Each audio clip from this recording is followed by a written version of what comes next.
All right, all right, all right, all right. Welcome, welcome, welcome. I am James Oliver Jr., the managing partner of Kabila Ventures, a new pre-seed venture firm launching soon.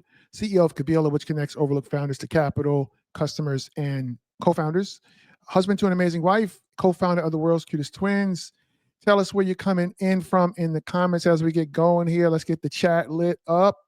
And please share this on your social media channels to invite your friends to join this important conversations because we are here intentionally connecting founders with customers, right? We are big advocates for early stage founders, and early stage founders need customers.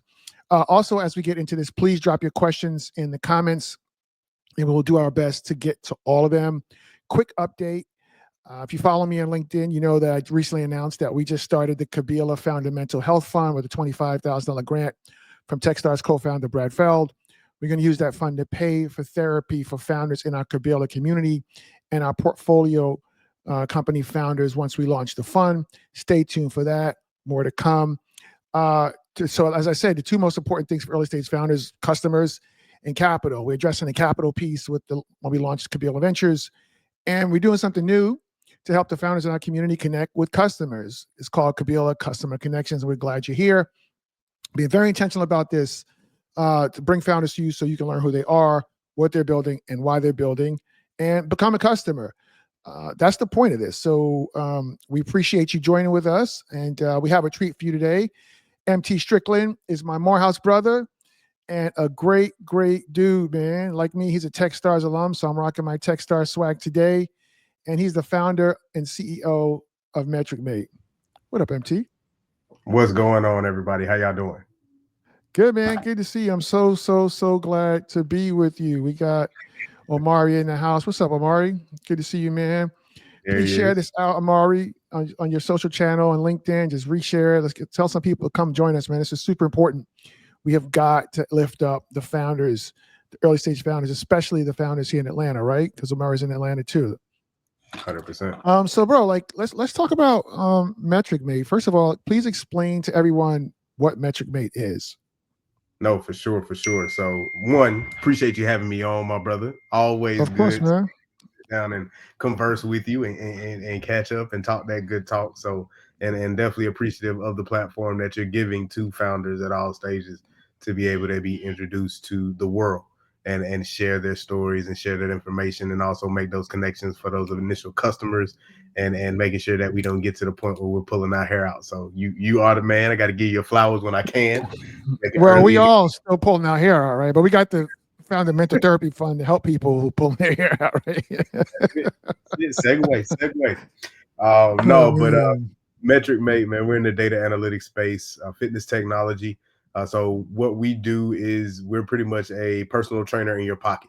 That's the easiest way to kind of explain it to everybody that they kind of understand. We're using sensor technology, mobile applications, artificial intelligence, the whole gambit of current technology to make your fitness journey not only more effective by being Mhm. able to track data in ways that you currently don't track or even take the tracking data that you're getting right now and make it more consumable for the user. But we make it fun. So leaderboards are always a great thing. Competitions are always a great thing, but then we take it a step further and we'll actually reward you for being active on your fitness journey, for continuing to track your progress, be aware, share your progress with people in your network on social media like we're streaming right now, so that you can Mhm. maintain that motivation. You can get that endorphin release when people congratulate you or send you likes or hearts or pokes, as it used to Mhm. be back in old school Facebook Yeah. day, for being consistent. And as we know, being consistent is the best way to conquer any health goal that you want to be able to conquer. Metric Mate is in place to make that easier, more fun, and more predictable in every way through data. Okay, cool. So basically using the tool to accomplish your fitness goals, right? That's it. That's it. We Perfect. take in everything from your current trackers, like your Fitbit and your Peloton and your Apple Watch, but then we also take it to another level and Oh, allow really? you to turn data from your bench press, your squat, your leg extension into consumable information. So yeah, man, not only doing the cardio side, which a lot of people know, from being doing the step challenges and all that stuff at their job and being able to participate in the marathons where they have the trackers. But now we're in the resistance training side as well. So hopefully help folks get exposed to that. The newcomers come in with a different knowledge because of our technology, but then the ones that have been doing it for a while, we want to take their game to a whole nother level through data. Okay. Oh, awesome. So what inspired you to start Metric Mate? I mean, it was me and my two co-founders, Braxton Davis and Clemens Ricks. Man, we came together and we wanted to answer a simple question: what did I do the last time I was in the gym? I don't know if folks that have been to the gym remember people walking around with the clipboard and they had their pen and they were writing down what they did or trying to track it in a manual app. So they sitting at the machine or sitting on the treadmill, getting on Instagram because they happened to open up their phone. And we saw that there had to be a better way to be able to be more automatic about tracking that type of data, but also be a little bit more accurate and make it into a good time. So it's not a real, I want to call it burden, but a task to get into the gym and be accurate. And a lot of us just like to get into the flow. I don't want to count my reps. I don't want to worry about what I'm doing. I just want to get up there and go real hard and go home. So we just decided to go down this path and bring this technology to life to make that accessible for everybody. Oh, cool, man. So you were also on Shark Tank. Like, what was that experience like? It was a good experience. Come on, give us the real, man. No, I'm gonna tell you the truth. I'm gonna tell you the truth. It was a good experience. I mean, it was good and it's bad. It's like the gift and the curse, as Jay-Z said with his album. Like the gift was the opportunity to be able to take advantage of that. Like I had many people call it the Super Bowl of entrepreneurship. You know what I'm saying? Like it's the big show when it comes to being on this path, and that's what it felt like. From the preparation to the practice to the research that we did on the front end, and then being able to go up there and actually execute, it was a good time. So season 14, episode 11, shameless plug, most watched Shark Tank episode on the books as far as we know. So as long as y'all put some more eyes on it, we'll continue to maintain that crown. That's the word that I got. So I'm running with the word that I got. Has that been helpful for the business at all? Yeah, it's been helpful. It's been helpful, and that's why I say it was the gift and the curse, because it was super helpful for the business as far as helping us get more traction, more eyes on the technology, more people engaged and involved. It came at a crazy time in the business because we were doing more B2B kind of contract work than anything else. So we, and Shark Tank's a B2C show. You know what I'm saying? It's people going on there watching, wanting to be able to go and buy the Scrub Daddy or the Bomba socks immediately.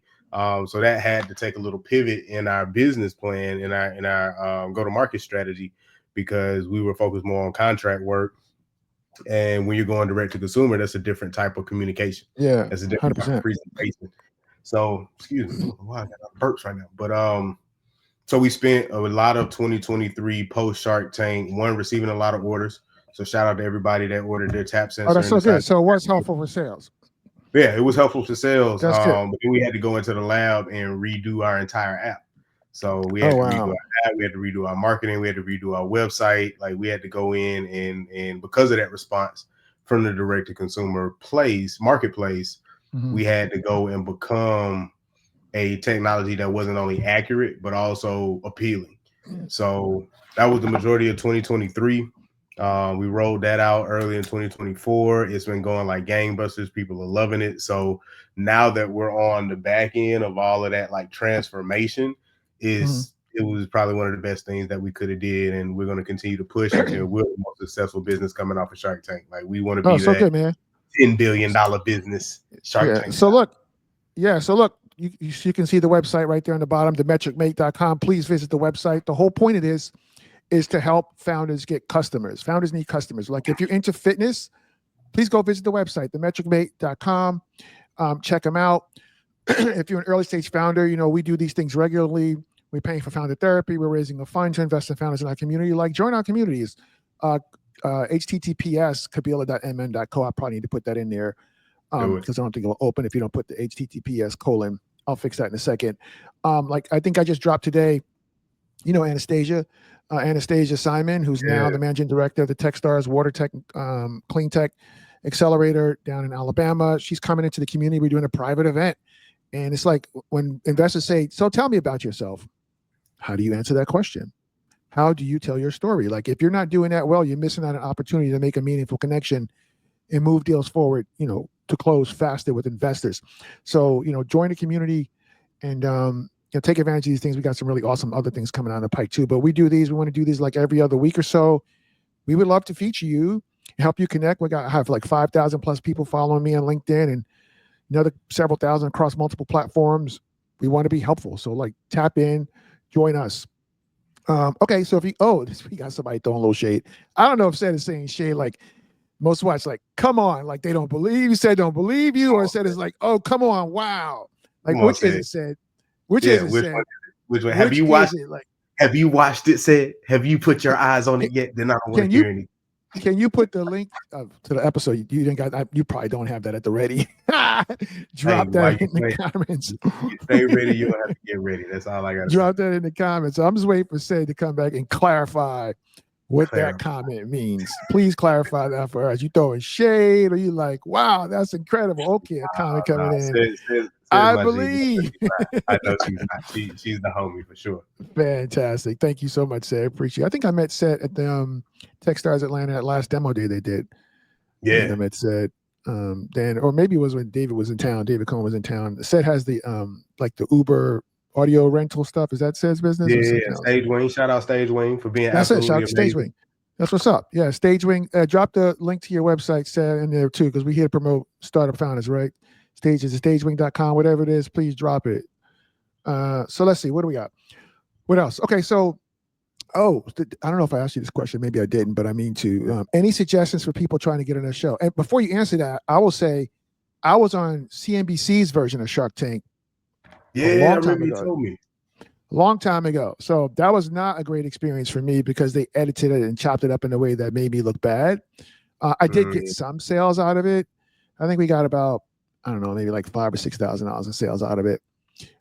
So some people go on those shows, they have great experiences. It's just mixed. It all depends on how the editors chop you up. You know what I mean? That's So it. I said if I ever go on another show like that, bro, like I'm bringing my own drama. They won't have to go looking for nothing. Like this is what the drama I'm bringing. I'm telling you, Right? and that's a little known fact. Like at the end of the day, the TV show is very, very important, and making it to the TV show is still a feat even after you go and record. So make sure Listen, you're ready. You know what I'm saying? Make sure you have your kind of mini script for bro. your head. Listen, I'm gonna be a whole jerk. I'm gonna be like, we'll offer you, $1 million for 40% of your company, and I'm gonna be like, well, why would I do that? Why would you think that's a smart idea? Would you do Right? that? Like, would you do that? Right? How many? Now tell me, Mister Miss Investor, how many companies are in your portfolio? 100. Right. How much time are you actually going to be spending helping me build my business? But you want 40%? Nah, I'm good. That's gonna be me on TV. Do it, man. I ain't mad. I'm not mad. Oh my God, but I'm not going to any more of those shows. All right. So stagewing.com. Thank you for the love. Appreciate you, Sarah. Like, please share this with your people following this, wherever you're watching this. Looks like you're on LinkedIn. Please reshare it. Put a note. Hey, check this out, right? Go support Metric Mate. Visit themetricmate.com. All right. Okay. So cool. So you can answer the question. Any suggestions for people who want to try to figure out how to get on the show? How do they do that? I mean, get out there and apply. Put yourself out there. You never know until you try. We didn't know. So until you actually get out there and either speak with a recruiter, because they have national recruiters now for a lot of these shows, or if you get opportunity to go to a casting call, take the opportunity. If you feel like you have something that's dope, show it to the world. And then just be patient and be very, very clear that this is a TV show. Whatever TV show you decide to go on, whether it's Shark Tank, The Blocks, Dragon's Den, which is like an offshoot, or the original Shark Tank, like no matter what you want to go on, make sure that you're presenting yourself and presenting your information as though it would be dope for a TV show. What kind of TV show would you watch? If you were getting up there on TV, would you watch yourself? And that's the kind of way you got to go into the actual recording as well. It's like, I want to be watchable. I want to be entertaining. I want everybody on set to like. I'm remembered. So take that in. And you need to learn how to do a 60-second pitch, right? Because I remember the first, I applied twice for Shark Tank, and I made it to the next to last round both times. But the first one was a 60-second pitch. Mm-hmm. But you have to know how to give a 60-second pitch. And somewhere, if you go to my featured post, I mean, I did some. We actually had David Cohen, Techstar CEO, come. We did a live stream with 3 founders, and they pitched him live their 60-second elevator pitch. And it was a lot of great feedback in that. So just go look on my featured post and scroll down. It's down in there somewhere. I got a bunch of those things on there.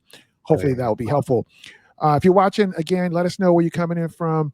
Would love to give you a shout out. If you got a startup, drop the link in the chat. Let's celebrate you too. Here we're here to celebrate startup founders, man. All right. So what were some of the biggest challenges you had launching Metric Made, and how did you overcome them? Man, the hardest challenges was getting out of my head. So the first thing you got to do to be able to do that is do something. That's what I tell a lot of people. Like, hey, just get out there and do something. Even if it's not 100% right, like get out there and test, get out there and ask questions, write up a survey and see if people really want what you're offering. Like, get out your head is one of the biggest things. And then the next biggest thing is finding the money. You know what I'm saying? Finding the capital to be able to pull this thing off. And especially being a hardware company with our tap sensor, which works with our resistance training equipment, and then being able to build an app on the back end as well. It's cost intensive up front. You got to get a little launch pad to be able to actually make it happen. But once you get into the market, once you start getting that feedback, once you actually start seeing that you're building something that people want because you've asked those questions, then a lot of stuff becomes a lot easier. Yeah, and also if people want to pay, right? So I know I have a good relationship with Seth Godin, and I remember he said he used to come and do these workshops for us, and he would say, instead of asking for feedback, ask for the sale. That's real. That's if you got something to sell. Nah, don't just be out here selling hopes and dreams. Right. Exactly. If you have something to sell. No, that's 1,000% right. Okay, cool. So, but I love that, man. You have to build, or so your case is different because you have a hardware product, and is the reason they call hardware because they say it's hard. I'm going to get your take on that in a second. But that requires some capital outlay up front, maybe some iterations on the prototype. That takes money and it takes time. So I appreciate that. So what were some of the most rewarding moments or stories that you can share on the journey so far? Most rewarding moments, man. I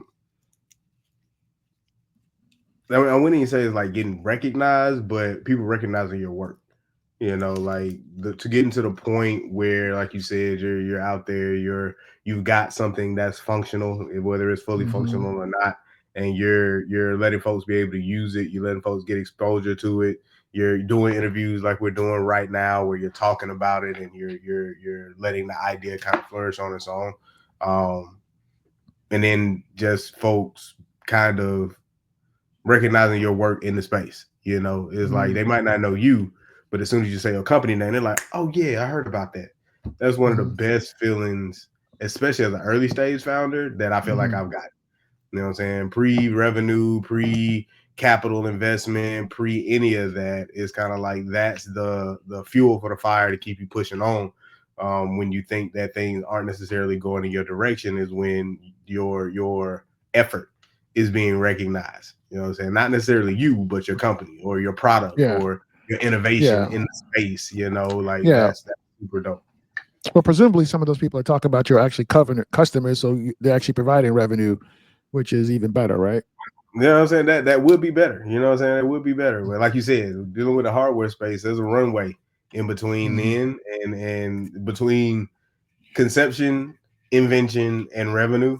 There's a long little runway in there called I ain't got no money. And when you don't have any money, when you don't have any revenue, and you definitely don't have a product that you can provide people, just that recognition of you've been in these streets, you've been working hard, you've been changing the game, and things are actually moving forward. That's probably the big. Yeah, well, fortunately, you pass all that, and it's a good feeling to actually have some revenue, right? You know what I'm saying? A little bit. We ain't where we want to be yet, so that's always the plight. But you have revenue. You have a product. You have revenue, right? I mean, you'll take what you get. You have customers. You have customers, right? We have customers. And we're here to get more. That's why we're here. All right. Okay. Cool. So you did show the product a little bit there, but it's kind of hard to see there. You mentioned the B2B thing? So how does that work? It goes on inside the weight equipment. Like how does that work? So it actually goes, yeah, it goes on the equipment that you're working out with. So the way it's attached right now, this is the actual sensor. So it's small, it's light, it's compact. And there's a couple of ways that you can actually attach it to your equipment. You can use the magnets on the bottom. So if you're working out with like a barbell, dumbbell, doing some light exercises, some curls, some tricep extensions, you can use the magnet. If you're doing stuff a little bit more violent, like your deadlifts, your squats, your lunges, where you get into some heavier weight, that's why we have our clip here that you can strap around the apparatus, start working out with it. And then actually in our handy dandy carrying bag, um, we equip you with a metal pin as well that goes into the sensor. So if you're working out with a machine and you have that pin that you use to select the weight, now you can use our smart pin instead of that dumb pin to be able to track all your workouts on the machine. So it's pretty Amazing. versatile. We've got a couple of other applications that we're getting going into joint ventures to be able to bring to the world in the boxing space and the yoga and the Pilates space as well, being able to track some information. But yeah, that was the original makeup of the MVP to be able to get us in the market. That's so good, man. That's amazing. So you alluded to this a little bit when I said, people say hardware-based products are more challenging than pure software-based products. You alluded to a little bit for the time. Any other thoughts about, why it's harder to do a hardware product? Not just from like a production standpoint, but also from an investor/investment standpoint. Yeah, no, for sure. I mean, if you look at the growth as far as startup companies over the past decade, 2 decades, it's been a lot of software companies, a lot of software based companies. So when you think about that, the people that are going into the investment market are going to be familiar more with software. And software and hardware are two different sides of the spectrum. So investors invest in, they build theses around what they know. They don't really dive into areas that they don't really know unless they just have a great speculation about it. And if you don't know hardware, if you've never been a part of a manufacturing supply chain, if you've never had to vet manufacturers and suppliers, those domestically and internationally, it's harder to kind of grasp the concept, not only of the complexity of it, because it is a complex situation, but the ease of it once you actually have it determined and you understand how these supply chains work, how these things communicate. So it's tough having those conversations because a lot of the real goal when it comes to a hardware company is in managing that supply chain. You can change your overhead costs, you can change your production speed, you can change so many things about the business if you understand the supply chain, where folks are investing in the flash in the bank and not really the emphasis. Well, also one of the challenges is it doesn't scale up as easily, as a software product. So that's why some investors, so like I know for us at Kabila Ventures, we're going to be focused on, software, tech enabled products. I don't know so much if we're going to be doing hardware, but like I understand everything you just said. That makes a lot of sense. Okay, cool, man. So I don't know if you have one, but is there a coupon or something that anybody out there is watching could use to try the product? You got something like that or no? Yeah, so if you're in the Atlanta area, definitely pull up. We've got a couple of pop-ups that we're going to be doing coming up soon. So sign up on the Instagram, follow us on Instagram, follow us on LinkedIn for sure, and go to the website. We're gearing up for our generation 2 of our tap sensor. So this is Gen 1. Actually like Gen 1.3. We made some updates within this platform. Now we're gearing up for our Gen 2. So we're collecting our waiting list on the website. Head over there, do a couple clicks, put in your email address. We'll keep you updated. We're going to be sending out a special coupon for everybody that signs up for the wait list. So if you really want to be able to tap in to a whole new generation, and I'm talking about being able to expand to different aspects of your fitness, like boxing, like yoga, like Pilates, like reading more information like your heart rate and your body temperature and things of that nature, without necessarily having to wear a watch, but being able to do it a lot more naturally, then you want to be able to tap into the second generation of the tap sensor. So head over to VectorMate.com and check in with your training accountability partner. Amazing. So are you still doing B2B stuff or not so much anymore? Yeah, for sure. Now, Can you B2B talk a little bit contract about that? foundation. So gyms, We're working with a couple of gyms, athletic programs, so being able to help athletes reach their full potential. Um, Even being able to venture into the golf and the tennis space. So we did a partnership with the World Long Drive Competition. Shout out to my folks over there, where they're offering our technology to their competitors to help them better understand their workout journey, their regimen, and how they're going to be able to apply that to how far they can hit that golf ball off of that tee. So if you haven't checked out the World Long Drive, definitely YouTube it. Check out the season and the championship from last year. The championship was actually down here in Georgia. It was amazing, man. They were really driving That's that so ball, good. bringing a whole new aspect to the game of golf. So partnerships like that, contracts like that, that's what we're shooting for to be the Okay. foundation of it. So if somebody's out there listening and they work in the fitness space or sports and they're looking for unique ways to help their athletes or their customers, like if they run gyms or something like that, they should Mhm. reach out to you, right? Just visit themetricmate.com and hit you up. They can 100%. follow you on LinkedIn, MT Strickland, and hit you up. Like that's what we're here. We're hoping that some people will reach out to you. Again, we do this for the founders in our community. Like visit kabila.mn.co. Put the HTTPS in front of it, please, and join our community. Like we do this every week or two. We're paying for fundamental therapy. We're launching this venture fund. We do weekly founder check-ins because it's hard and lonely being a founder. And we're doing a bunch of different things to help amplify and elevate the founders in our community, man. So if that's you, like join us. We would love to have you. I'd love to feature you on this platform as well. And finally, this is an experiment. This is our second one. If there's anything you think we could do differently to make this a more engaging forum or inspire people to actually go become a customer, like let me know. Like drop it in the comments here. Like leave me a note somewhere on LinkedIn. If you're watching on Facebook, leave me a note, please. Like we're startup founders too. We're iterating, we're making changes, we're always looking to improve. I appreciate you. Do you have to hop right now, MT? Or you got a second? No, I got a second. What's up? Okay. All right, no. So I'm going to end the stream here, and I'll talk to you in the green room. So thanks everybody for watching. We'll see you in a couple weeks. I think we're going to have Scania Florestal. I've heard of her. No, I haven't met her yet, though. Scania from HBCU made. I think we're going to do Scania next. She's got this app for people who went to HBCUs. Like I went to Morehouse, you went to Morehouse. It's some really cool stuff that she's doing around that. So we want to, again, shine a light on what she's doing, help her get some more users, help her get some more partnerships with some of these HBCUs here to amplify and elevate the founders, man. That's what we do. All right, y'all. So we'll see you next time. Hang on, MT. Stand by. Later. Peace.